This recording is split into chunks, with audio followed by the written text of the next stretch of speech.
All right, this is unreal. Melania Trump just got thrown a question that has been asked by Epstein survivors, and she completely bombs. She whiffs. Just like her movie is bombing in the box office right now, the same movie that she ends up promoting at the worst possible time during a press conference with a freed American Israeli hostage. You heard me right. She is for some reason the face of this bizarre press conference. I can almost get over that, but I can't get over the fact that she uses this press conference to promote her movie. Any Trump supporter who is mad that she was asked an Epstein question during this press conference has no high ground when she used that same press conference to promote her movie. Let me show you this clip. By the way, make sure you drop a like and subscribe to the Adam Mockler feed. Check this out. It was an emotional meeting, and it is captured on camera and available to see in my new film, Melania. Why do you feel it is appropriate? No way. No way. She was talking about how emotional this meeting was with the Israeli hostages. And then she promotes her movie. To use an official White House event to promote your documentary. This is not promotion. We are here celebrating the release of the hostages of Aviva and Keith. They were in Washington, D.C. They called me. They said they would like to come over to thank me and to give hugs, and that's why we are here. It has nothing to do with promotion. I'm glad a journalist followed up on that and said, why are you using this to promote it? That is not appropriate whatsoever. Why do you feel it is appropriate to use an official White House event to promote your documentary? I mean, she thought it was okay to use a secretive White House meeting with Jeff Bezos as the impetus to fund this very movie, so I think we're far past these types of boundaries. What is up with the wives of these prominent figures? Eric Kirk at the same time was on Fox News talking about, I don't even know, how students are holding hands rather than going to ice walkouts. Take a listen. And he has put us in a position where this is such an authentic and true movement. I mean, case in point, you have high schoolers, some of them that are walking out for those ice out walks. Our students, instead of walking out, they're holding hands in a circle around the American flag praying. There is a huge juxtaposition between what we are providing for our students rather than the other side. And so it's really powerful. And Charlie, and he was... I don't even get her point there. First of all, she always has this weird intensity when she's on camera. But secondly, so some students are doing ice walkouts at high school where during lunch or during third period, for example, they all walk out in unison to make sure that there is awareness. She's saying that some students are instead deciding to hold hands around an American flag as juxtaposition. I don't get what the point or the goal of the purpose, I don't get any of it. And she stutters her way through it, which doesn't help make it any more clear. Back to the Melania press conference, she gets asked about Vladimir Putin. Has President Putin agreed to release any more Ukrainian children? I'm working on it. And we are in the process, so I hope we have success very soon. I will keep you posted. That was her getting asked if President Putin will release any more Ukrainian children.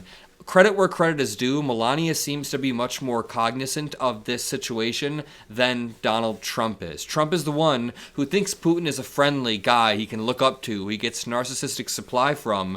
Melania has at least tried to acknowledge the fact that 30 to 40,000 Ukrainian children have been abducted by Russia, by this authoritarian regime. So, I mean, there's not much credit to give to this family, to Melania, to anybody, but she's at least reportedly tried to talk to Trump about Vladimir Putin, but to no avail because he won't listen. Now, she gets asked about Epstein, more specifically a question that the survivors have had about Ghislaine Maxwell being moved to a lower security prison. Remember, this was a wild, wild story. First of all, it's worth talking about that nobody mentions that Epstein and Ghislaine Maxwell have an associate who sat on board one of Ghislaine's companies that got Melania her visa. The same person might have reportedly, allegedly introduced Melania to Donald Trump, but Ghislaine Maxwell, the same Ghislaine Maxwell who was friends with Jeffrey Epstein, is now in a minimum security prison where she has all the facilities she can want and can even move around openly. It has cafes, parks, libraries, internet access, electronics, freedom of movement.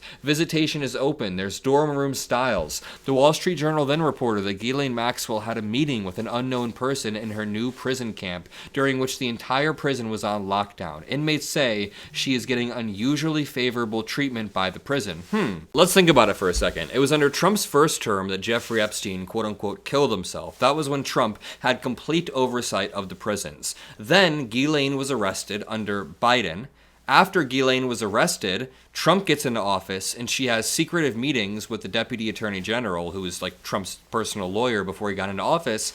Then she's moved to a low security, high luxury prison under Trump's oversight. On a weekend in mid-August, hundreds of inmates at a minimum security prison in Texas were locked down because Ghislaine Maxwell had a meeting. What is the reason for this? Why is Ghislaine Maxwell getting unusually favorable treatment? That is what Melania Trump is asked. It can be hard to hear the questions in these scenarios, but Melania's answer is not very satisfying. There's a call from any Epstein survivors to have Ghislaine Maxwell move to a high security. Thank you, press. Thank you, press. We are here celebrating the release and the life of those two incredible people, so let's honor that. Thank you. If you wanted to honor that, if you wanted to have any moral high ground about why you're there, maybe don't promote your movie brazenly at the beginning. Emotional meeting, and it is captured on camera and available to see in my new film, Melania. Once she promoted her movie, this entire meeting is fair game. That's first of all. Second of all, with the allegations coming out lately, you can absolutely ask Melania Trump these questions if she's going to be in the public eye. Jeffrey Epstein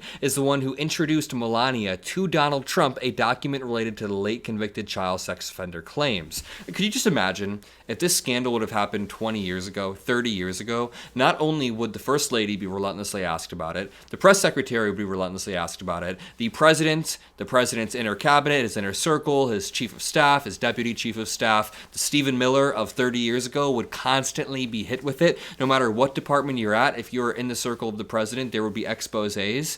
Yet it feels like the media just relents. The media kind of just gives up after a while. Jeffrey Epstein is the one who introduced them, according to this. Notably, this claim goes against the established narrative that Zampoli, a former modeling agent, introduced them back in 1998. There are people who say both narratives are convincing. A document which has been produced by the FBI noted Zampoli was trying to buy elite models with Epstein. Epstein introduced Melania Trump to Donald Trump. A snapshot of the document, accessible in the DOJ library, was shared widely online and got millions and millions of views. I'm going to make an entire other video about this, but we need to continue to double down on squashing these lies that are being pushed not only in the right-wing media sphere, but online by the President of the United States and at the highest levels of this current administration. If you want to join the battle, subscribe below. I will see you all in the next video. We're going to keep debating, we're going to keep pushing back, and peace out.